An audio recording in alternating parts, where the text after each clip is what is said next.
Bismillahirrahmanirrahim. Assalamualaikum warahmatullahi wabarakatuh. Perkenalkan, nama saya Ahmad Novan Musyafa, NIM 2008 1010208 dari Prodi Ekonomi Syariah, Universitas Jember, Kampus Bondowoso. Di sini saya akan menjelaskan sedikit tentang mata kuliah yang saya ambil di semester 4 ini, yaitu Manajemen Sumber Daya Manusia Islam yang diampu oleh Bapak Ahmad Munir. Yang pertama, saya akan menjelaskan sedikit tentang pengertian dan peran penting SDM. Yang pertama yaitu pengertian MSDM. Pengertian MSDM adalah penggunaan sumber daya manusia yang efektif dan efisien untuk mencapai tujuan perusahaan. Peranan penting MSDM untuk perusahaan atau sebuah organisasi. Dalam MSDM ini kita akan mempelajari tentang right man on the right place. Jadinya sebuah SDM, sebuah sumber daya manusia harus ditempatkan sesuai dalam bidangnya. Apabila tidak sesuai dalam bidangnya, maka SDM tersebut akan sulit berkembang atau tidak nyaman dalam posisi tersebut. Dan apabila tidak nyaman atau tidak berkembang dalam posisi tersebut, maka akan berpengaruh buruk pada perusahaan, yang nantinya perusahaan akan sulit berkembang juga. Selain itu, dalam MSDM ini kita akan mempelajari perencanaan untuk membangun sebuah perusahaan, di mana sebuah perusahaan ini seharusnya berjalan, dan perencanaan kemungkinan buruk dan kemungkinan baiknya ke depannya. Selanjutnya, saya akan menjelaskan tentang pengadaan SDM. Setelah kita mempelajari tentang pengertian dan mempelajari peranan penting SDM dalam sebuah organisasi atau perusahaan, pengadaan SDM ini juga penting. Pengadaan SDM ini melalui 4 proses, yaitu yang pertama riset, yang kedua yaitu penarikan atau open recruitment, yang ketiga adalah seleksi, yang keempat adalah penempatan. Yang pertama riset. Dalam riset ini kita akan mencari atau mengolah data apa nih yang dibutuhkan oleh perusahaan. Selanjutnya, setelah kita mengetahui apa yang dibutuhkan oleh perusahaan, kita akan melakukan penarikan karyawan atau penarikan SDM atau open recruitment.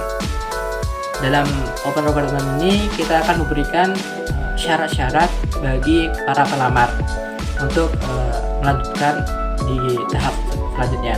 Syarat-syarat ini biasanya yang pertama yaitu umur, jenjang pendidikan, setelah itu pengalaman, dan selanjutnya sesuai dengan perusahaan yang dibutuhkan. Selanjutnya yaitu seleksi. Dalam seleksi ini peran HRD itu sangat penting karena sebagai HRD harus mengetahui, harus teliti juga dalam penyeleksian ini, apakah tepat diposisikan dalam posisi yang dibutuhkan atau tidak. Selanjutnya yaitu penempatan. Setelah kita mendapatkan orang yang tepat, setelah diseleksi kita akan menempatkan orang tersebut harus sesuai dalam bidangnya, yang tadi sudah saya jelaskan, yaitu right man on the right place. Selanjutnya pengelolaan SDM dan pengembangan SDM. Setelah kita mempunyai SDM dan sudah ditetapkan atau sudah ditempatkan sesuai posisinya, kita sebagai perusahaan, mungkin sebagai perusahaan atau leader, kita harus melakukan pengelolaan atau pengembangan SDM tersebut. Pengelolaan dan pengembangan SDM tersebut bertujuan untuk melatih skill dan soft skill SDM yang ada dalam perusahaan.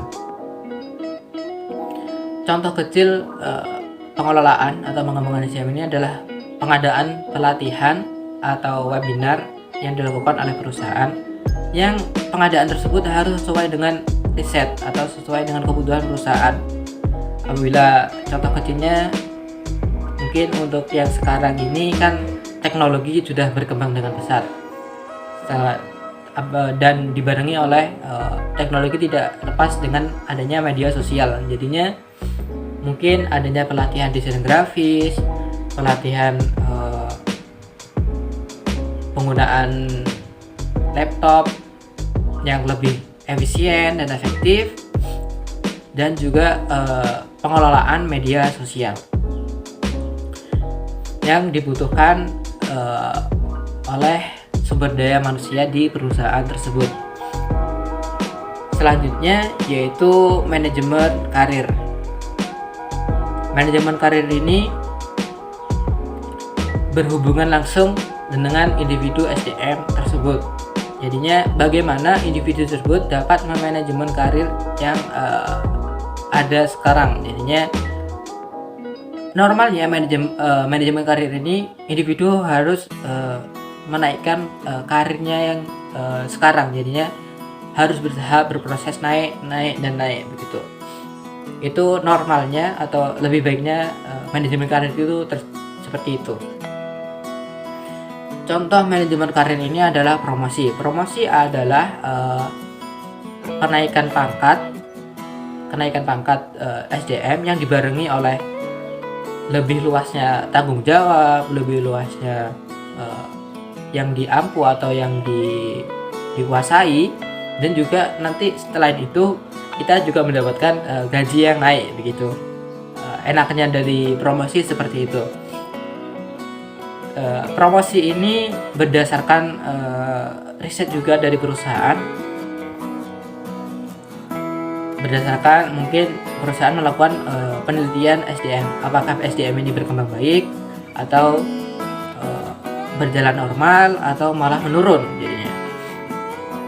Dan karyawan-karyawan yang berpromosi ini syarat-syaratnya nanti ditentukan oleh perusahaan, bagaimana perusahaan mengelola SDM tersebut. Selanjutnya kebalikan promosi yaitu demosi. Demosi ini adalah penurunan pangkat karyawan ke lebih bawah karena karyawan tersebut mungkin melakukan kesalahan yang fatal gitu. Jadinya perusahaan secara terpaksa harus melakukan demosi. Kesimpulannya untuk video yang saya jelaskan ini, sebuah FSDM ini, dalam SDM ini kita akan mempelajari perencanaan baik buruknya dalam kedepannya. Jadinya pengantisipasian hal-hal buruk atau persiapan perencanaan untuk hal-hal yang baik kita akan mempelajari di MSDM ini. Dan bagaimana kita mengelola SDM, kita akan belajar banyak di MSDM ini. Dan kita akan secara tidak langsung kita akan mempunyai jiwa-jiwa leadership atau kepemimpinan dari mata kuliah MSDM ini. Mungkin itu saja dari saya. Kurang lebihnya mohon maaf. Billahi taufiq wal hidayah. Wassalamualaikum warahmatullahi wabarakatuh.